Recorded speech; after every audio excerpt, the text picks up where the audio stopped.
Salve a tutti e benvenuti alla nuova puntata di Soundtrack City. Ciao Massimo Privitera. Ciao Marco Testoni, benvenuti. Allora, oggi puntata dedicata a degli amici compositori che già abbiamo avuto ospiti qualche tempo fa, quindi ci fa piacere ritrovarli in occasione di che cosa? Della serie televisiva Vostro Onore. Di cui tu, Massimo, sai vita e morte e miracoli per vari motivi. Dici un po'. E passioni, aggiungerei. Allora, motivo principale perché io sono stato il capo comparsi di questa serie con l'agenzia Avantgarde di Massimiliano Chianese, quindi ho avuto il piacere di proprio vedere tutta la lavorazione che è avvenuta a Milano. La serie è un remake, anzi è uno dei tanti remake, delle tante trasposizioni seriali della serie capostipite israeliana, che non dico il nome perché credo di pronunciarlo male. Kvodo, credo che si dica. Sembrerebbe, sì. Che quella, diciamo, forse è un po' divenuta più famosa tra le tante, perché la trasposizione è stata francese, belga, israeliana per l'appunto la capostipite, e poi c'è stata quella con Bryan Cranston, il famoso attore di Breaking Bad, nella versione Your Honor. E questa versione con Stefano Accorsi protagonista principale e la regia di Alessandro Casale va in onda su Rai 1. È una trama molto fitta, piena di colpi di scena, e le musiche sono dei nostri cari amici che noi oggi abbiamo qui con noi, Bottega del Suono, anzi alias Pierangelo Fornaro e Corrado Carosio, che sono che qui ricordo hanno ad esempio composto le musiche della serie di Rocco Schiavone, nonché di Oltre la Soglia, con cui ho avuto il piacere poi di conoscerli. Eccoli qui, ciao Corrado, ciao Angelo. Ciao Massimo, ciao Marco e ciao a tutti. Ciao ragazzi. Buongiorno Marco, buongiorno Massimo. Allora, dopo questa introduzione, cominciate un po' a raccontarci di questo lavoro. Ho sentito un po' questa vostra colonna sonora, ho due titoli che mi piacciono in particolar modo e li ho anche scritti da bravo. Allora, diverse storie e celarsi mi piacciono veramente molto come brani. Vedo che dal punto di vista dello stile siete voi, ormai è un marchio di fabbrica decisamente riconoscibile.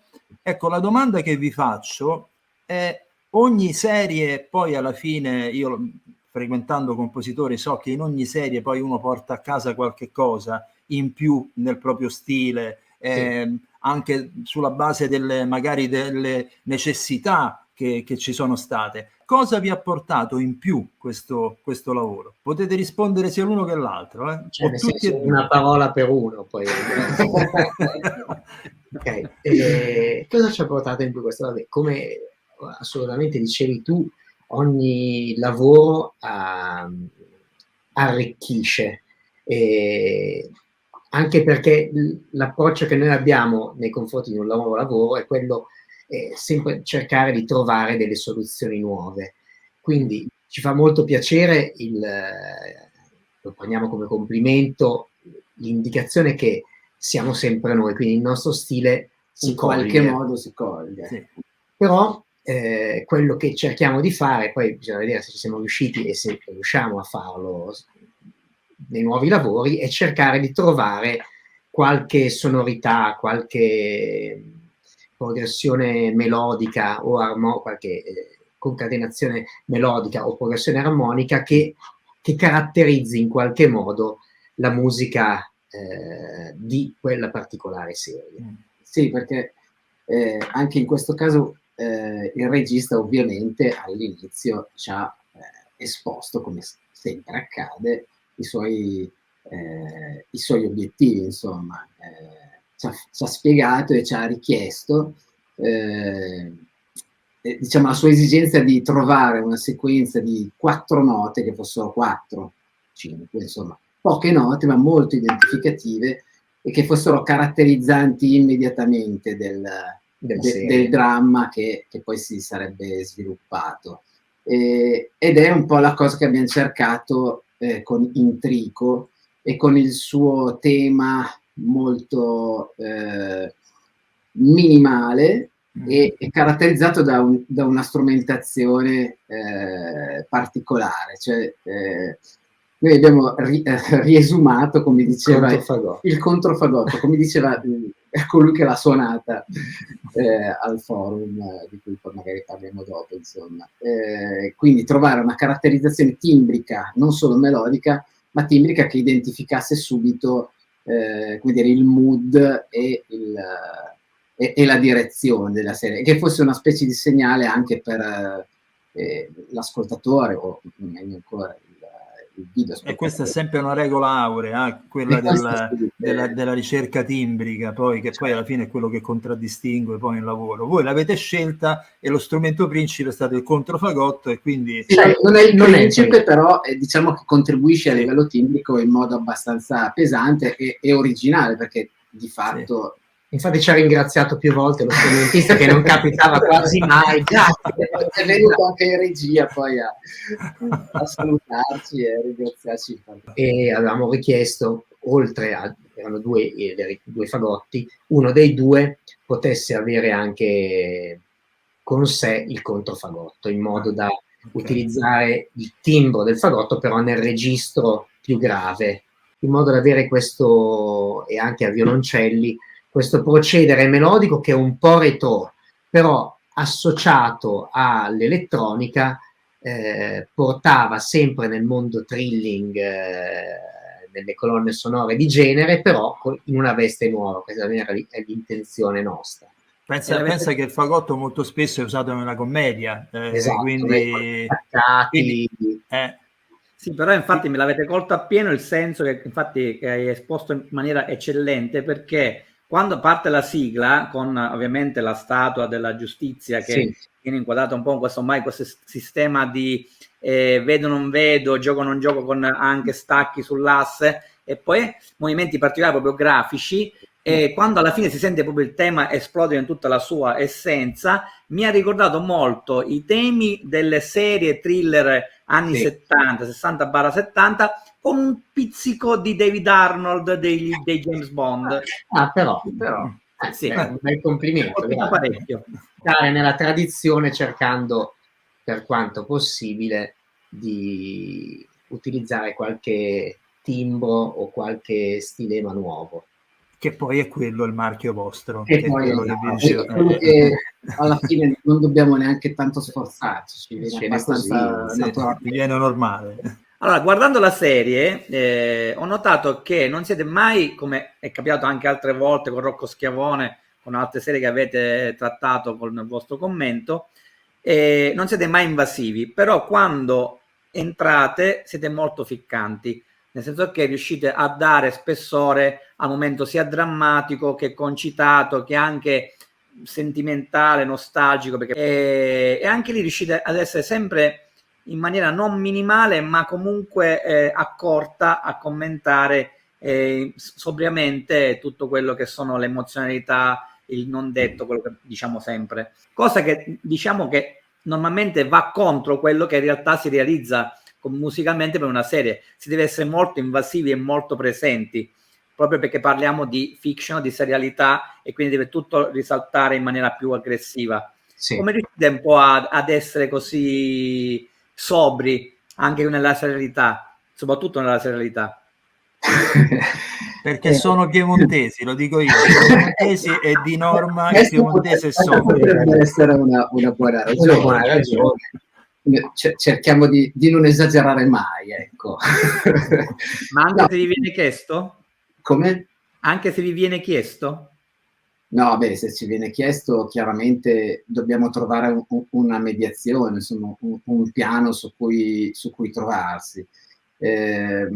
Diciamo che noi come impostazione cerchiamo sempre di far sì che la scena racconti, funzioni di per sé, e la musica sostenga, ma senza essere didascalica. Magari, come spesso accade, anche per contrasto può avere ancora più efficacia, come spesso abbiamo fatto anche negli accostamenti con alcune scene. Capita ogni tanto che ci venga anche richiesto il fatto di essere molto asciutti, perché una nostra caratteristica è quella anche di avere magari due linee melodiche in contrappunto che si alternano e quindi entrambe agiscono e cercano di entrare nella memoria. Magari però queste due linee melodiche possono anche vivere di vita propria una e l'altra, quindi essere, e certe volte è capitato che, come adesso spesso accade anche con gli stem, si asciughi e di conseguenza questa linea melodica che magari prima era una sotterranea diventi principale. Un'altra domanda e poi passo la parola a Marco.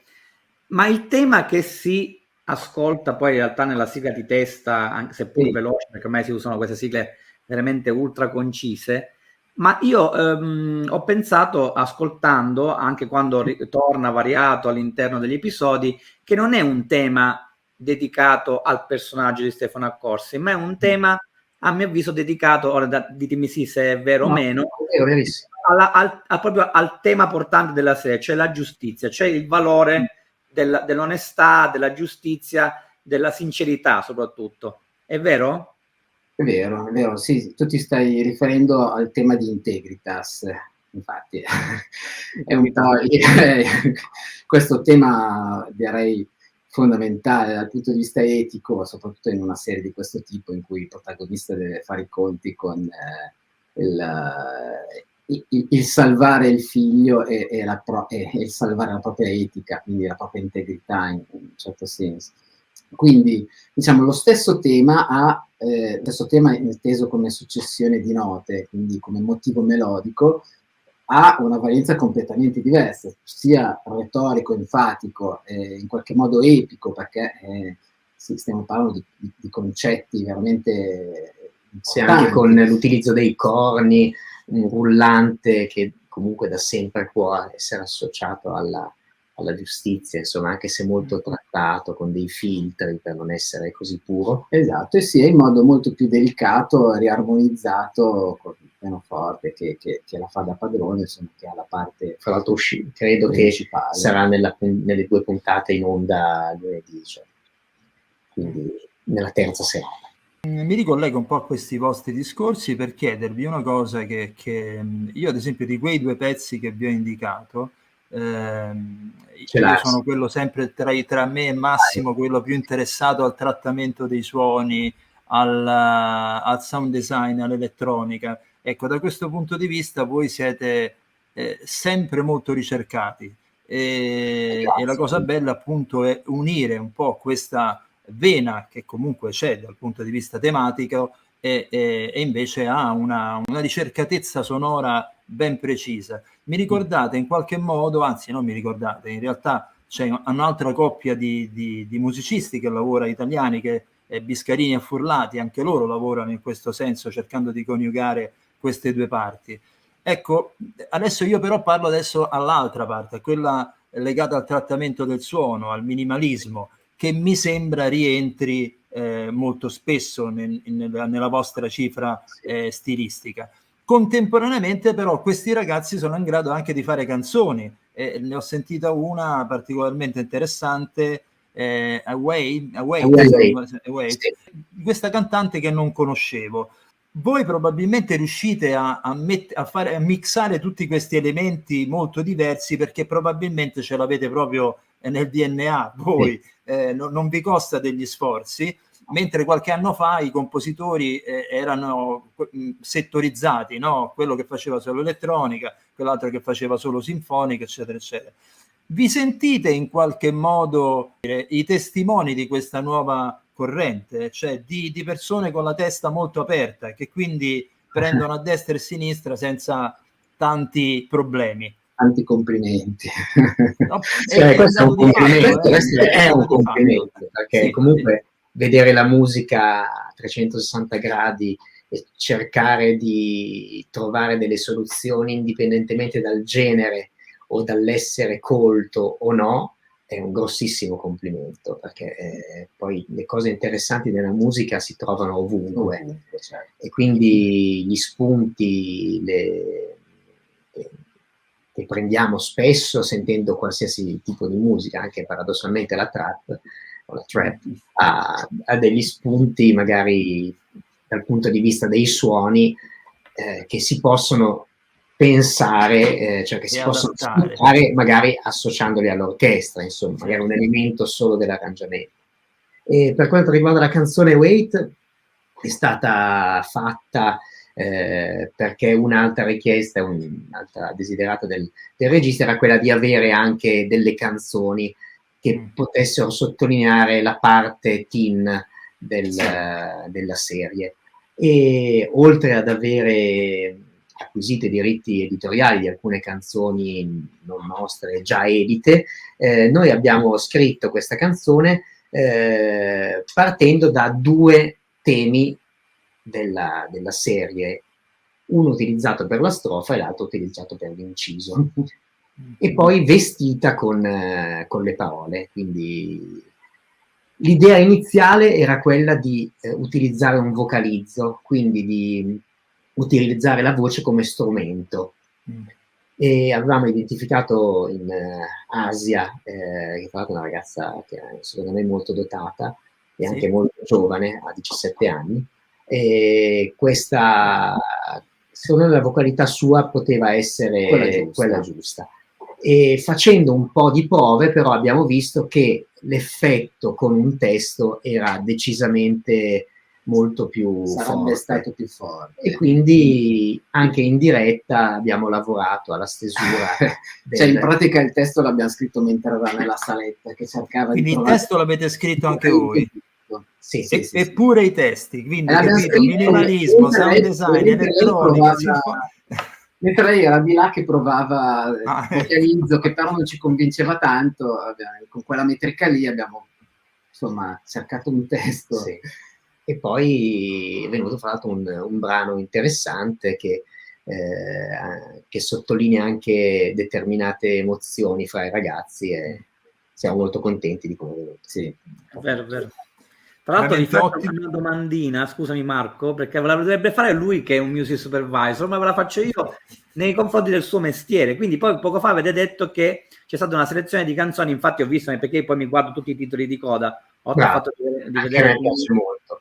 Oltre a cercare il mio nome che non c'è, però l'ho totalmente dimenticato, ma va bene. Ting ha fatto Ting alla produzione. La produzione indiana. Vabbè, ma detto ciò, scherzi a parte, io mi guardo sempre appositamente, perché quando sento poi una canzone, un pezzo che magari, non lo so, ho il dubbio che sia preesistente, ho detto devo andare a aspettare tutti i titoli di coda per capire qual è. E ho visto che ci sono tante canzoni in alcuni episodi, o anche comunque sparse qui e là. Ma le avete scelte voi o le avete scelte in accordo con il regista? Avete fatto voi music supervisor della serie? No, le altre canzoni le hanno scelte il regista insieme alla delegata di produzione, e certe scelte sono davvero notevoli. Ad esempio il brano Voilà, che alla fine del quarto episodio cioè il brano, la scelta di quel brano è davvero l'accostamento e non l'abbiamo fatto noi. Non l'abbiamo fatto noi, abbiamo realizzato la cover di quel brano. Okay. L'arrangiamento fatto con l'orchestra d'archi del Forum, orchestra italiana del cinema, e cantato da Lea Casale, che anche lei è sedicenne, nonché figlia di Alessandro. Alessandro e di Barbara, il regista, vedi? Che è molto dotata, davvero molto brava. È stata bravissima. Infatti ve lo volevo chiedere, perché quel pezzo lì devo dire che è talmente struggente, è un colpo al cuore, soprattutto poi collocato in quel contesto, in quella sequenza lì. E infatti ho aspettato appositamente per capire se fosse vostro. Quando ho scoperto che non era vostro mi è dispiaciuto un pochino, devo essere sincero, però vabbè, noi non lo conoscevamo, è del brano che è arrivato secondo all'Eurovision di qualche anno fa, dell'anno scorso, quando hanno vinto i Maneskin, quindi un brano francese secondo classificato. Bellissimo, andatevelo a cercare, veramente. Era quel pezzo lì famoso francese che poi la Francia si è incavolata con esatto. Capito, la pietra dello scandalo proprio.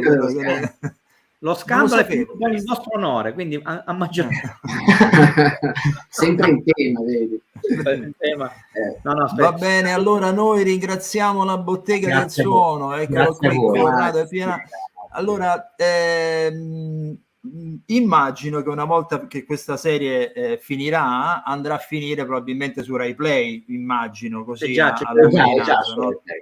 Quindi a voi tutti che non avete fatto in tempo a vederla sui canali Rai, immagino uno, la ritroverete sicuramente su Rai Play e vale la pena di vederla, e in questo caso anche di sentirla. Grazie, Grazie. troppo buoni.